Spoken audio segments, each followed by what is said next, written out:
Yeah, so just wanted to introduce people to Taylor, who is the I don't know of a good word, illustrator, colorer.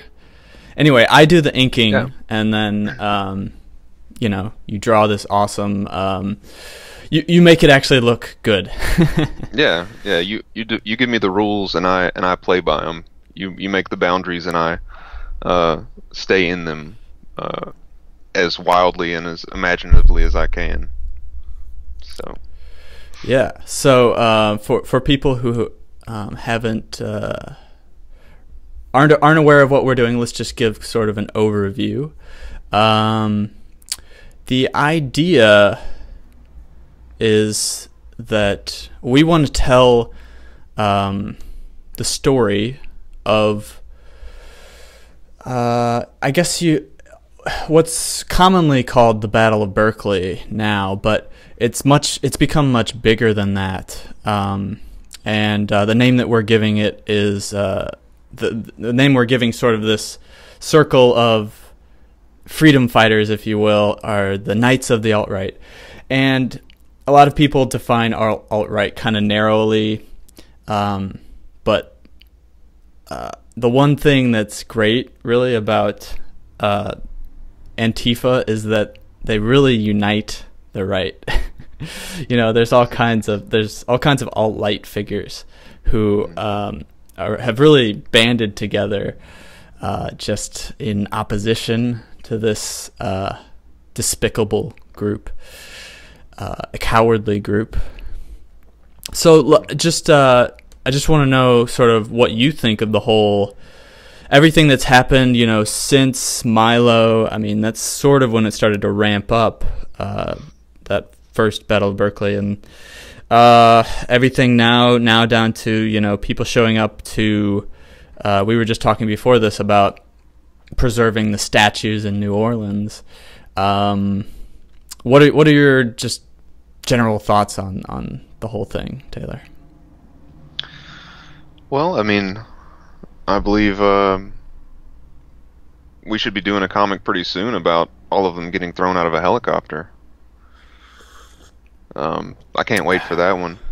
But It has to make an appearance at some yeah, point. better in comic than in life, than in real life. But yeah, I think Milo and Ann Coulter, the Queen Bee Ann Coulter. I love Ann Coulter.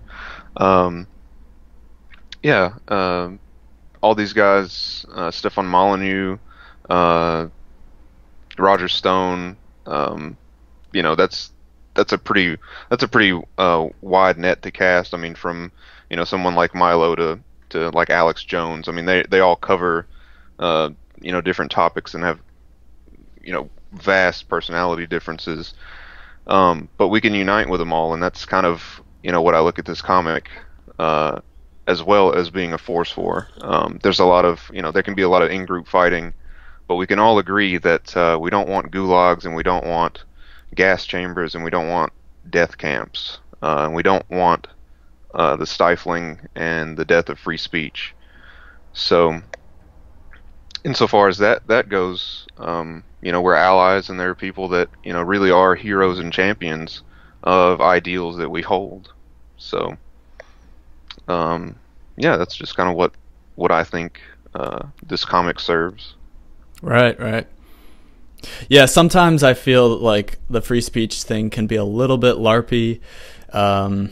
It's just like, I put out a video just yesterday about it, and I think that free speech, there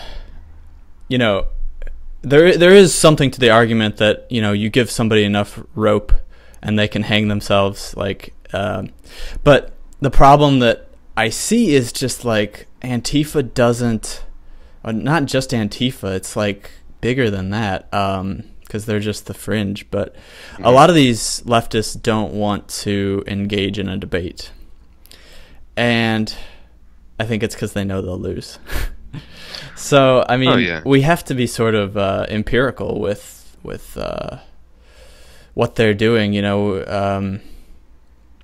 Sort of principles are good between people who are on the same page with things, but you don't want to hold higher standards than people who are trying to shut you down. Yeah, So, yeah. I understand. Really dig, yeah, there's all these. really, Sorry, there's all these people who are like, rallying around the free speech cry, and I think that's good because right now it's like, like right wingers can't even hold an event. What the hell? So right. Yeah, go ahead. Yeah, no, you're absolutely right. Yeah, still, like Dave Rubin, he's a big free speech guy. Yeah. I'm not super into Dave Rubin, but he's an ally. I respect him insofar as we hold common values. And he's not getting state funding and whatnot. Yeah, he's in the market. He's a free market guy. I mean, he's an acting libertarian or ANCAP or whatever you want to call it. Yeah, people like Larry Elder and that guy T and there's these people. They're allies, and with this comic, it's kind of about when it's not action based, like D'Amico punched a thing in the face, and that's very action oriented and easy to put into a comic, and I'm really excited about how to kind of capture and encapsulate these other characters, these other players, and what they do, because not everybody gets to punch a nasty, dirty woman in the face after, having glass thrown at you. So, yeah, what I really like about the comic idea is just that we can combine sort of this historical moment. I really do think it's historical. I think people will look back on this period in time and analyze, hopefully, and study it. All of the trolling and stuff. It's all archived. It's all there on the internet. So it's like that's going to be what people are looking back on. Assuming that we win and it's not all suppressed. But right. At the same time, there's also this like mythical element to it, at least that I want to put in. And, you can, people do need heroes, I think. It's like, that's what makes religion so great. It's like you have all these patron saints. I sort of have an idea, like, it'd be nice to have sort of like, there be this 12 number, because there are the like 12 disciples and sort of these holy numbers, these things that resonate with people on a deep level. If we can work some of those into the historical narrative, I think we really have something powerful that will get people interested and convinced and moved. Yeah. I mean, never underestimate the power to inspire. So, maybe we're not the heroes in the front lines. I really wanted to be. Like, once I saw Nathan's stuff and Kyle Chapman and those guys, like, I really wanted to be in Berkeley, and I really wanted to actively apply the NAP as best as I could. I really wanted to defend these great people. But I didn't. You just threw off like 50% of libertarians. Yeah. What do you mean? That's violence. Well, I mean, yeah. So, not preemptively. I would stay there and not provoke or anything. But, yeah. Good people need to be defended. Mm-hmm. But yeah. Hopefully, I don't get the libertarians to screech autistically too much. But just because there's so much that I agree with them on. I mean, the NAP is a great principle, and capitalism is wonderful. There's so many things that you can disagree with. I'm not a huge fan of traditionalism. There are things I like about traditionalism, especially like around sex and child rearing. But if you're gonna say like plastic spoons suck and you should only have silverware and all this stuff, it's like you can have both in capitalism. You can have your silver spoons and your plastic spoons. You're saying you like the Aryan woman, but not the wheat field. Right. Yeah, I like the option of having the wheat field, or the option of having time with my Aryan woman if I don't want to, plow it. The wheat field, that is. So yeah. So I wonder who's going to be plowing it then. No, we have machines now. right, right. They have machines too, and women are the ones that are objectified. Uh, so yeah, these guys are heroes, and you can inspire, you can inspire people, and maybe they'll become their own heroes, and who knows um what this new generation is going to be doing. I mean, they're going to be so woke. Like I'm so woke compared to my parents, and the kids coming up. I mean, they have the power of poll on their side. They have 4chan on their side. Like, um, guys like New us. FBI director, pull. Yeah, yeah, new I saw FBI that. director. Yeah, Right, that'd be amazing. I they don't do know a how it better would job. work, but it would be sweet. Yeah, maybe we could do a comic about how Poll would run the FBI. Ooh, It's just this giant supercomputer, and the inside it's little like little motherboard filled with tiny Pepes. right, And right. It's like in Terminator. They flash to the future or something, and all kinds of ideas. But what excites me too is that it's not just the heroes but the villains. Um, you've got well, obviously Moldilocks is just iconic, and then you've got the bike lock guy. yeah, And you've got these people who are sort of in between, the Cuck Knight. hmm And if we can figure out a way to give humanity to these people, I mean, it really is interesting. They're not just pure evil. It's you see the pictures of, well, the backstory, Moldilocks was this sweet innocent girl at one point. hmm And yeah, our society, our families, our media has all let them down. It's hmm really, it's tragic, I think. yeah, yeah, corrupted them. Um, yeah, when you don't confront your abusers, you end up becoming one, and yeah, all these people were at one time, good and innocent and sweet children. Um, and that's a richness, and that's a perspective that you don't really ever see in comic books. I'm not a big comic book guy, but it seems often that the villains just kind of come out of nowhere, and they're just they've always been that way, and they were struck by lightning in the womb, and that messed up their brain chemistry, and they just kind of popped out evil. Mm-hmm, mm-hmm. Well, it's That's not really how it interesting. works. I don't really watch much TV for reasons that are probably clear, but I do enjoy watching the show Gotham, because I think it's pretty cool how they show the development of the villains Mm, that Batman famously is fighting later on. It's really mm, interesting, especially the Joker. Some of the scenes they've had there where he's in a prison cell with his father and mm. being humiliated and stuff. It's fascinating from a psychological perspective. So I agree Right, with you. Yeah. right. Well, so let's sort of talk about how we make this happen. I mean, I do want to emphasize this stuff doesn't just appear. It's a lot of work, obviously, as hmm you, I'm sure, know. And Right. so I think we've decided we're gonna do a Patreon just for this comic and sort of gauge the interest of people.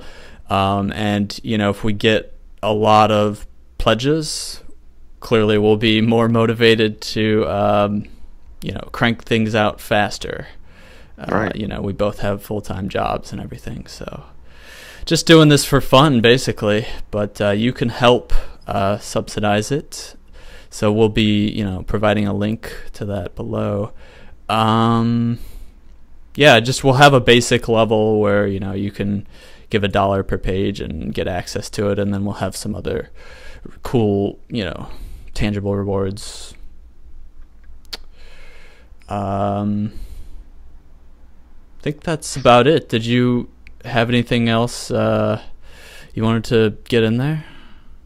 Not much. I'm just curious to see, if this is if the market feedback is interested in it, and if they enjoy it. Um, I like this kind of stuff. I like making a mythology around real life real heroes and villains, and this is a story that's to me is more interesting than any fictitious lore, any Game of Thrones, any kind of Superman, Batman stuff. This is in reality, in real time, and it's a fight that is supremely important for us to win. So I think this is supporting this comic is it's a morale booster too. So it's showing that you want this side to win. You want freedom to prosper. You want truth to prosper. You want masculinity to prosper, because masculinity is the pedestal in which most of that stuff is propped. So it's just exciting to see where people are at with it, and maybe this is a good way to measure that. That's pretty well said. I don't want to sound pretentious, but I do see this like comparison with the Bible, and like because Jesus, there probably was some guy named Jesus at some point, and he probably did something cool.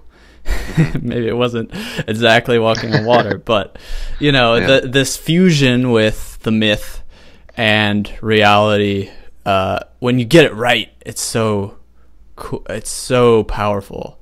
Because I do think you're right. Like there's a lot in reality that is more fascinating, and I see this also as a way to get people out, sort of like a gateway to get people out of sort of their rut of video games and just the fictional world. This is a bridge between those two, and a lot of people, the MGTOWs or whatever, people who check out, they're, especially men, they're looking for some kind of resounding myth.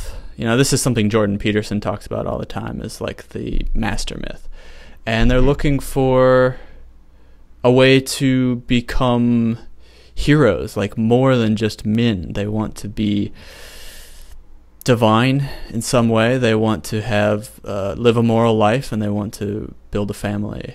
I think this is definitely a call to that, and in support of that. And that's good for women too. I mean, women prosper when men prosper. So it's not an MGTOW, dissection of genders. It's I want it to be unification too. And as much as D'Amigo's fist looks like it's dividing himself from this lady, I mean, there's a lot in that for his. If he has a family, he's defending his family against people that want to rule over him, and there's a lot to be respected for that. And I think you're like me. When we do watch media, we look for the deep stuff. Like I really like to look for meaning, and not just unfalsifiable meaning. Not just intangible. Noumenal realm meaning. I mean, I like to look for things that I can apply. Psychology is like hard as I can.